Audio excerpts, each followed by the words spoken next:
Hi hello ಎಲ್ರಿಗೂ ನಮಸ್ಕಾರ. Welcome to Shobha's queen ಯುಕ್ತಮಿ ಮಿನಿ ಬ್ಲಾಗ್. ಎಲ್ಲರೂ ಹೇಗಿದ್ದೀರಾ? ಚೆನ್ನಾಗಿದ್ದೀರಾ ಅಂತ ಅಂದ್ಕೊಂಡಿದ್ದೀನಿ. ನಮ್ಮ ದಾವಣಗೆರೆಯಲ್ಲಿ ಬಂದಿದೆ ಸ್ವದೇಶಿ ಮೇಳ. 11ನೇ ತಾರೀಕಿಂದ ಇವಾಗ 15ನೇ ತಾರೀಕುವರೆಗೂ ಇದೆ ಅಷ್ಟೇ, 5 ಡೇಸು. ನಾವು ಮೊನ್ನೆ ವಿಸಿಟ್ ಕೊಟ್ಟಿದ್ವಿ, ತುಂಬ ಚೆನ್ನಾಗಿದೆ. ನಾವು ಎಂಟರ್ ಆಗ್ತಿದ್ದಂಗ್ಲೇ ಒಂದು ದೊಡ್ಡ ರಂಗೋಲಿ ಹಾಕಿದ್ದಾರೆ, ತುಂಬ ಅಂದರೆ ತುಂಬ ಚೆನ್ನಾಗಿದೆ. ಆಮೇಲೆ ಅಲ್ಲಿ ಒಂದು ಏನಪ್ಪ ಅಂದರೆ ಪಕ್ಕದಲ್ಲಿ ಒಂದು ಭತ್ತದ ರಾಶಿ ಹಾಕಿದ್ರು ಪೂಜೆ ಮಾಡಿ. ಆವಾಗೆಲ್ಲ ರೈತರು ಪೈರೆಲ್ಲ ಕೊಯ್ದಾದ್ಮೇಲೆ ಭತ್ತ, ರಾಗಿ, ಜೋಳ ಇವನ್ನೆಲ್ಲ ರಾಶಿ ಮಾಡಿ ಪೂಜೆ ಮಾಡಿ ಮಕ್ಕಳಿಗೆಲ್ಲ ಸ್ವಲ್ಪ ಸ್ವಲ್ಪ ಹಂಚ್ತಾ ಇದ್ರು. ತುಂಬ ಚೆನ್ನಾಗಿರ್ತಿತ್ತು. ನಾವು ಕೂಡ ಆ ಥರ ಇಸ್ಕೊಂಡಿದ್ದೀವಿ. ಅದನ್ನೆಲ್ಲ ಅಂಗಡಿಗೆ ಹಾಕಿ ಸ್ವೀಟ್ ತಗೊಂಡಿದ್ದು ನೆನಪುಗಳು ಬರ್ತಾ ಇತ್ತು. ಇವಾಗೆಲ್ಲ ಆ ಥರ ಯಾರೂ ಮಾಡಲ್ಲ. ಅಲ್ಲಿ ಹಸುಗಳಿದ್ವು, ಮಲೆನಾಡು ಗಿಡ್ಡ, ಪುಂಗನೂರಂತೆ, ಗಿರ್ರಂತೆ, ಈ ಥರ ಹಸು ತಳಿಗಳಿದ್ವು, ನಮ್ಮ ಕರ್ನಾಟಕದ ತಳಿಗಳು. ತುಂಬ ಚೆನ್ನಾಗಿದ್ವು. ಆದರೆ ಅದರ ಹಾಲು ಚೆನ್ನಾಗಿರುತ್ತೆ ಅಂತ ಹೇಳ್ತಾ ಇದ್ರು. ಒಂದು ಒಳ್ಳೆ ಕಾನ್ಸೆಪ್ಟ್ ಮೇಲೆ ಈ ಸ್ವದೇಶಿ ಮೇಳನ ಅರೇಂಜ್ ಮಾಡಿದ್ದಾರೆ. ಅಂದರೆ ನಮ್ಮ ರಾಜ್ಯದಲ್ಲಿನ ಪ್ರಾಡಕ್ಟ್ಗಳು ಬೆಳಿಬೇಕು, ನಮ್ಮ ಫುಲ್ಲು ನ್ಯಾಷನಲ್ ಇಂಟರ್ನ್ಯಾಷನಲ್ ಲೆವೆಲಿಗೆ ಹೋಗಬೇಕು ಅನ್ನೋ ಕಾನ್ಸೆಪ್ಟ್ ಮೇಲೆ ಮಾಡಿದರು. ಅಂದರೆ ಸ್ಟಾರ್ಟಪ್ಗಳ ಬಿಸ್ನೆಸ್ಸಿಗೆ ಇದು ತುಂಬ ಹೆಲ್ಪ್ ಆಗುತ್ತೆ. ಅಲ್ಲಿ ತುಂಬ ಸ್ಟಾಲ್ಸ್ಗಳು ಬಂದಿದ್ವು.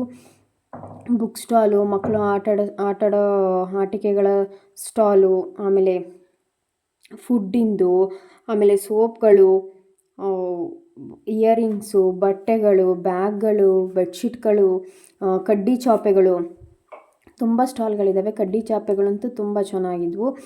ದೊಡ್ಡವು ಮಲ್ಕೊಳ್ಳೋ ಚಾಪೆಗಳು ಇದ್ವು, ಆಮೇಲೆ ಕುತ್ಕೊಳ್ಳೋ ಚಾಪೆಗಳು ಇದ್ವು, ಭಾಳ ಚೆನ್ನಾಗಿದ್ವು. ಆಮೇಲೆ ಒಳ್ಳೊಳ್ಳೆ ಇಯರಿಂಗ್ಸು, ಆಮೇಲೆ ಮಕ್ಕಳಿಗೆ ಕಾಟನ್ ಡ್ರೆಸ್ಗಳು, ಆಮೇಲೆ ದೊಡ್ಡವರಿಗೆಲ್ಲ ಖಾದಿ ಬಟ್ಟೆಗಳು ತುಂಬಾ ಚೆನ್ನಾಗಿದ್ವು. ಉಲ್ಲನ್ ಬಟ್ಟೆಗಳು ಇದ್ವು.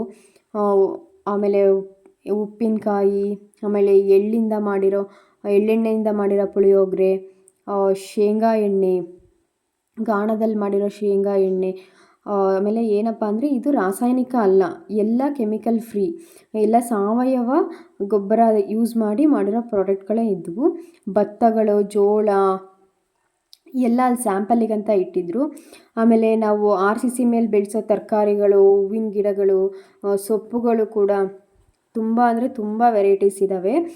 ಯಾವುದಕ್ಕೂ ರಾಸಾಯನಿಕ ಯೂಸ್ ಮಾಡಲ್ಲ, ರಾಸಾಯನಿಕ ಗೊಬ್ಬರ ಯೂಸ್ ಮಾಡೋಂಗಿಲ್ಲ, ಸಾವಯವ ಗೊಬ್ಬರದ್ದೇ ಆ ಥರ ಗಿಡಗಳು ತುಂಬ ಚೆನ್ನಾಗಿದ್ದವು. ಆಮೇಲೆ ದೀಪಗಳಂತೂ ತುಂಬ ಚೆನ್ನಾಗಿದ್ದವು. ಆಮೇಲೆ ಕಡಿಮೆ ರೇಟಿಗಿದ್ದವು.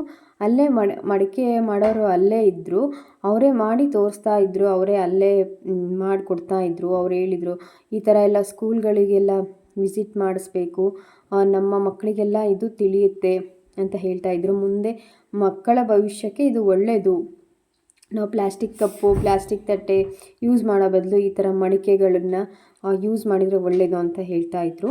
ಆಮೇಲೆ ಮಕ್ಕಳಿಗೆ ಆಟ ಆಡೋಕ್ಕೆ ತುಂಬ ಗೇಮ್ಸ್ಗಳು ಬಂದಿದ್ದಾವೆ. ಏನಪ್ಪ ಅಂತ ಅಂದರೆ ಮೈಂಡ್ ಗೇಮ್ ಇತ್ತು, ಒಂದು ತಿರುಗ್ತಾ ಇತ್ತು, ಅಂದರೆ ಅದು ದೊಡ್ಡ ಮಕ್ಕಳು ಆಟ ಆಡ್ತಾಯಿದ್ರು, ಮೈಂಡ್ ಗೇಮ್ ಅದು. ಆಮೇಲೆ ಸ್ವಿಮ್ಮಿಂಗ್ ಪೂಲ್ ಥರ ಇತ್ತು, ಆಮೇಲೆ ಮಿಕ್ಕಿ ಮೌಸ್ ಇತ್ತು, ಆಮೇಲೆ ತುಂಬ ಗೇಮ್ಸ್ಗಳಿದ್ವು, ಸ್ಪಿನ್ ಮಾಡೋದಂತೆ ಅದೆಲ್ಲ ಇತ್ತು. ಆಮೇಲೆ ತಿನ್ನೋಕ್ಕೂ ಅಷ್ಟೇ ತುಂಬ ವೆರೈಟೀಸ್ ಬಂದಿದ್ದಾವೆ. ಮೇಲ್ಕೋಟೆದು, ಮಂಗಳೂರು ಸೈಡು, ಆಮೇಲೆ ದಾವಣಗೆರೆ ಮದ್ದೂರು ವಡ, ಈ ಥರ ತುಂಬ ಚೆನ್ನಾಗಿದ್ವು. ನಾವು ಮಂಗಳೂರು ನೀರು ದೋಸೆ, ಆಮೇಲೆ ಗೋಲಿ ಬಜ್ಜಿ, ಆಮೇಲೆ ಮದ್ದೂರು ವಡ ಇವನ್ನ ಟೇಸ್ಟ್ ಮಾಡಿದ್ವಿ. ಚೆನ್ನಾಗಿತ್ತು. ಅಂದರೆ ತಿನ್ಕೊಂಡು ಅಲ್ಲಿ ಸಾಂಸ್ಕೃತಿಕ ಕಾರ್ಯಕ್ರಮ ಅರೇಂಜ್ ಮಾಡಿದರು.